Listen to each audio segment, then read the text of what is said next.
Hi hello friends, welcome back to Rohas kitchen.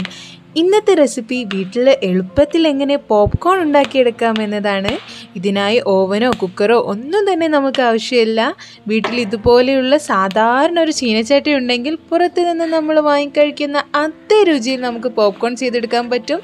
കുട്ടികൾക്കും മുതിർന്നവർക്കും എല്ലാം ഒരുപോലെ ഇഷ്ടപ്പെടുന്ന പോപ്കോൺ എങ്ങനെ തയ്യാറാക്കാമെന്ന് നോക്കിയാലോ. വീഡിയോയിലേക്ക് പോകുന്നതിന് മുമ്പ് റോഹസ് കിച്ചൺ ഇതുവരെ ആരും സബ്സ്ക്രൈബ് ചെയ്തിട്ടില്ലെങ്കിൽ ആദ്യമായിട്ടാണ് കാണുന്നതെങ്കിൽ ഒന്ന് സബ്സ്ക്രൈബ് ചെയ്തേക്കണേ.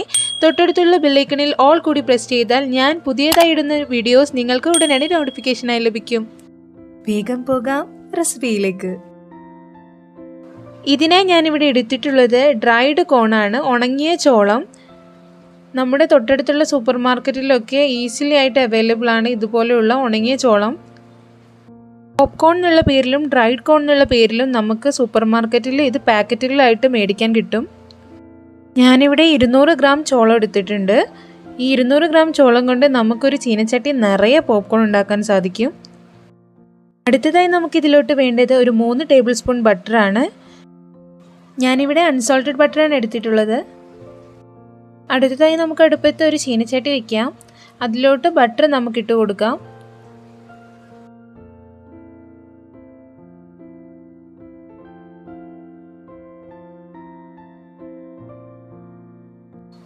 ബട്ടർ നന്നായി മെൽറ്റ് ആയതിനു ശേഷം നമുക്കിതിലോട്ട് 200 ഗ്രാം ചോളം ചേർത്ത് കൊടുക്കാം. ചോളം ചേർത്തതിന് ശേഷം നന്നായി ഇളക്കി യോജിപ്പിക്കുക. ബട്ടർ എല്ലായിടത്തും ഒരുപോലെ ആവുന്നതിന് വേണ്ടിയാണിത്. നന്നായി ഇളക്കി യോജിപ്പിക്കുക. ഒരു 2 മിനിറ്റോളം ഇത് നന്നായി ഇളക്കി യോജിപ്പിക്കാം. അടുത്തതായി നമുക്കിതിലോട്ട് ആവശ്യത്തിന് ഉപ്പ് ചേർക്കാം. ഞാനിവിടെ 1/2 ടീസ്പൂൺ ഉപ്പ് ചേർത്തിട്ടുണ്ട്. അടുത്തതായി നമുക്കിതിലോട്ട് വേണ്ടത് അല്പം മഞ്ഞൾപ്പൊടിയാണ്. പോപ്കോണിന് നല്ലൊരു കളർ കിട്ടാൻ വേണ്ടിയിട്ടാണ് നമ്മളിവിടെ മഞ്ഞൾപ്പൊടി ചേർക്കുന്നത്. ഞാനിവിടെ ഒരു നുള്ളു മഞ്ഞൾപ്പൊടിയാണ് ചേർക്കുന്നത്. മഞ്ഞൾപ്പൊടി ചേർക്കുമ്പോൾ പ്രത്യേകം ശ്രദ്ധിക്കുക, ഇതുപോലെ ഒരു നുള്ളു മഞ്ഞൾപ്പൊടി മാത്രം ചേർക്കുക. മഞ്ഞൾപ്പൊടി അധികമായി കഴിഞ്ഞാൽ പോപ്കോണിൻ്റെ കളറും മാറും, ടേസ്റ്റും മാറും.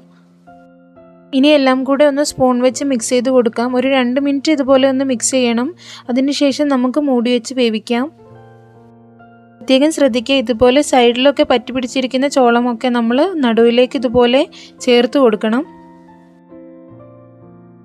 ഇനി ഇതുപോലെ ഒരു അടപ്പ് കൊണ്ട് മൂടി വയ്ക്കാം. എന്നിട്ട് നമ്മൾ മീഡിയം ഫ്ലെയിമിലാണ് ഇത് കുക്ക് ചെയ്തെടുക്കുന്നത്. നമ്മൾ പോപ്കോൺ പൊട്ടി വരുന്ന സൗണ്ട് നിങ്ങൾക്ക് ശ്രദ്ധിച്ചാൽ കേൾക്കാൻ പറ്റും.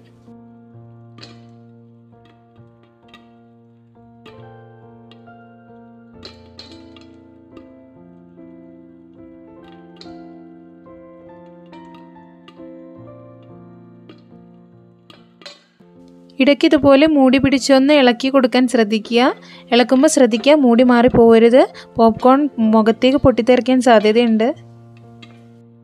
എല്ലാ ചോളവും ഒരുപോലെ പൊട്ടി വരാൻ വേണ്ടിയിട്ടാണ് നമ്മൾ ഇതുപോലെ പാത്രം ഇളക്കി കൊടുക്കുന്നത്. ഒരു 3-4 മിനിറ്റ് കൊണ്ട് തന്നെ നമുക്ക് പോപ്കോൺ ആയി കിട്ടും. ഇതുപോലെ പോപ്കോൺ പൊട്ടുന്ന ശബ്ദം എല്ലാം നിന്ന് കഴിഞ്ഞാൽ നമുക്ക് മൂടി ഒന്ന് തുറന്നു നോക്കാം. പ്രത്യേകം ശ്രദ്ധിക്കുക, ശബ്ദം നിന്നതിന് മാത്രം തുറക്കുക. ഞാനിപ്പോൾ തുറന്നപ്പോഴും വീണ്ടും പൊട്ടുന്നുണ്ട്. പോപ്കോൺ പൊട്ടി വരുന്നത് കാണാൻ നല്ല ഭംഗിയുണ്ടല്ലേ? പക്ഷെ പ്രത്യേകം ശ്രദ്ധിക്കുക, മുഖത്തേക്കോ കയ്യിലേക്കോ പൊട്ടിത്തെറിച്ചാൽ നന്നായിട്ട് പൊള്ളും. അതുകൊണ്ട് ഫ്ലെയിമെല്ലാം ഓഫ് ചെയ്ത് ഈ പൊട്ടലൊക്കെ നിന്നതിന് ശേഷം മാത്രമേ പാത്രം തുറക്കാവൂ. സൂക്ഷിച്ച് തുറക്കണം, അല്ലെങ്കിൽ കൈയൊക്കെ നന്നായിട്ട് പൊള്ളും. അപ്പോൾ വളരെ എളുപ്പത്തിൽ വളരെ കുറഞ്ഞ സമയം കൊണ്ട് നമുക്ക് ചീനച്ചട്ടിയിൽ ഇതുപോലെ നിറയെ പോപ്കോൺ ഉണ്ടാക്കിയെടുക്കാൻ പറ്റും.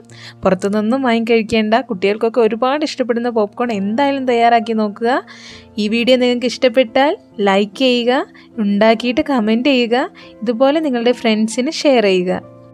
ഇതുപോലെ വളരെ കുറഞ്ഞ ഇൻഗ്രീഡിയൻസ് വെച്ചിട്ട് പെട്ടെന്ന് ഉണ്ടാക്കിയെടുക്കാൻ സാധിക്കുന്ന വെറൈറ്റി റെസിപ്പീസ് റോഹാസ് കിച്ചണിൽ വീണ്ടും അപ്ലോഡ് ചെയ്യുന്നതായിരിക്കും.